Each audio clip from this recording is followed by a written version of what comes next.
Hey there, Marta. Hope you're having a great day today. It's your video lesson. One thing I want to talk about, one big thing. If you have questions at the end or want me to look at anything, feel free to shoot a message on over and I'll do my best to answer. So, cool. I said over in the email I was going to give you some Joy Division, but then I looked at Joy Division and I remembered that in order to access those tunes, one must practice their pentatonics. So I haven't checked your pentatonics in a while for your single line playing, and I didn't want to give that to you over a video. So maybe next time you're in the studio, we can check out your single line playing. The rest, really, the only thing holding you, there's two things that we need to work on to get you to the next level, or to keep you moving forward, if you want, that's what you want to do. One would be to work on pentatonics, because a lot of those lead parts, like a lot of that stuff, or a lot of kind of like a lot of little things like that, like finger patterns, and to get those riffs, we have to practice like some of those combinations first before we see them in the song. That way you're kind of used to it before you get there. I need to see how that's going first before I give you something like that. So I didn't want to do that to you today. So instead, I picked out another song for us, "About a Girl" by Nirvana, which I think is a very nice song. I think you'll like it. Fingers crossed if you like it. That's what I was going to talk about. And this one has some nice bar chord review and some nice strum counting stuff. So it's right up our alley, in our wheelhouse. So first thing is, I wrote out for the verse just E minor and G. I figured you're gonna go off this video, but what I'll do later on, because I didn't have time to do it right now, is I'll write out the exact strumming for this one using the rock and roll counting, and hopefully that'll make it easier to play. I'll talk you through it right now, and then I'll write out a better handout to get to you that has that in there. So the first part of the song is just E minor, and then the G chord. That's the chords for the riff. A lot of times people go, Kurt Cobain was a very guitar player because he hit open strings. I think a lot of times these open strings that he's hitting are actually part of the riff that he's making. So you think of this as a strumming riff. You should go for it. And what it sounds like is this.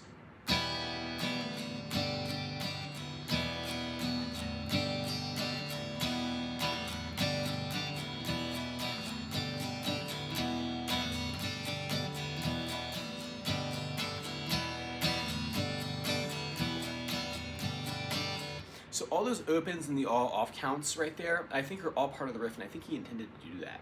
I'm gonna break that down for you, and then like I said, I'll give you a better handout that explains that in more detail. So what you do here, you have an E minor chord, 1, 2 off, 1, 2 off to a G chord, 1, 2, 3 off. So it's a 2-measure pattern that he's doing. That's the first measure.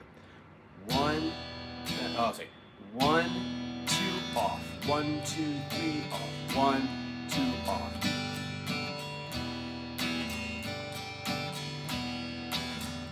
That's the first measure. Second measure is the same exact chords, but a slightly different strum pattern.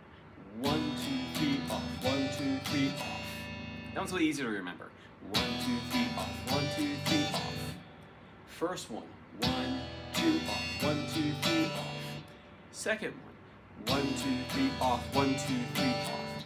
I'll do that slow. 1, 2 off, 1, 2, 3 off, 1, 2, 3 off, 1, 2, 3 off. And then at the speed. 1,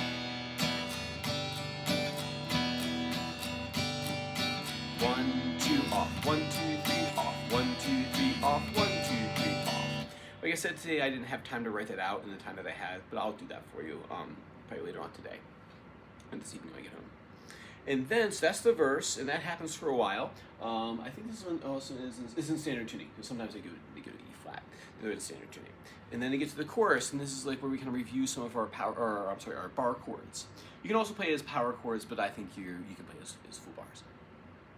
Right, we have a C sharp minor chord right here. I've written that for you here as well. Oh, that's the first chord from Subterranean Homosexualian by Radiohead.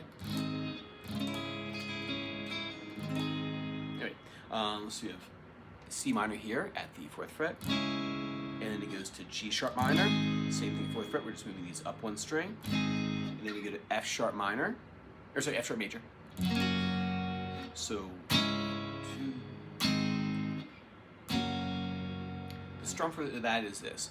Down, down, up, down, down, up, down, up, down, up, down. Doing that twice.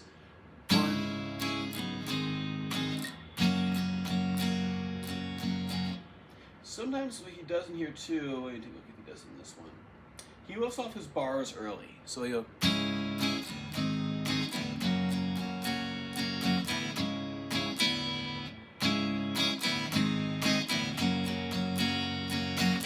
kind of like that last up is always, he lets go of the chord. So down, down, up. And I actually think he intended to do that because he's very regular about it.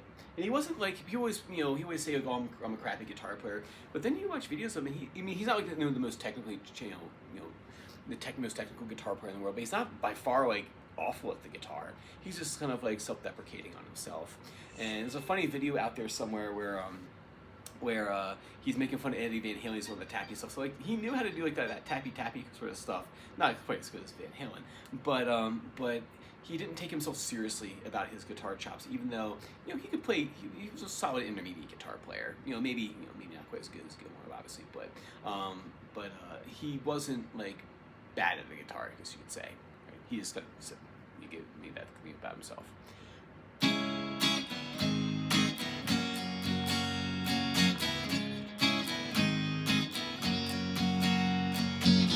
Right, so on those last ups, you just let go of the chord and hit the strings open.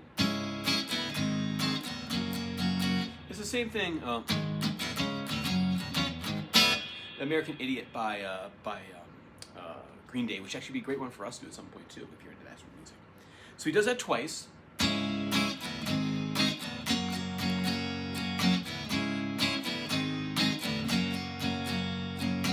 Then he goes to an E chord up here at the 7th fret. I tabbed it out for you. Down, down, up, down, down, up. He hits a partial bar chord here. He's going to use his hyperextended tip joint right here. He's going to grab the 3rd and the 4th string right here. Strings D and G. He's going to grab strings 4 and 3, and he's going to go down, down, up. So he's going to do this. He's going to go down, down, up, down, down, up, down, up, down, down, up, down, up, down, up. That's the challenge right there. I would actually isolate it. Down, up, let's see. Down, up, down, up, down, up on that C chord right there, that same A form bar. Down, down, up, down, up. One more time, nice and slow. A form A bar right here, little half bar. Down, down, up, down, up, down, down, down, up. So the end of chorus is going to sound like this. Down, down, up, down, down, up, down, down, down, up. One more time.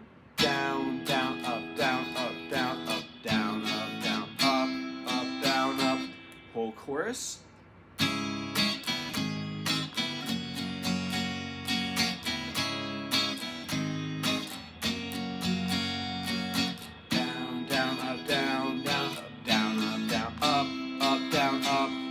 And that should give you a challenge this week. Like I said, I have one handout here, but I'll probably get home and go, okay, Martin needs me to write that out for her, so I'm just going to go ahead and do it. So I'll write out a better handout for the E minor to G switch. I have it here in my notes to do. Awesome. Practice About a Girl for me. And if you want to, we can do some Green Day. That'd be kind of fun to do after this. Like I said, if you want to do that Joy Division kind of stuff, or that sort of like you want to do that clean kind of thing. To do those kinds of tunes, we have to practice some of those pentatonics so we can get your hands ready for that stuff. I'm very happy doing this right here, but if you want to do that sort of thing, then we'll just have to kind of cross that bridge. Awesome, so have a great day, rest of your day, and I will see you same time next time. Take care.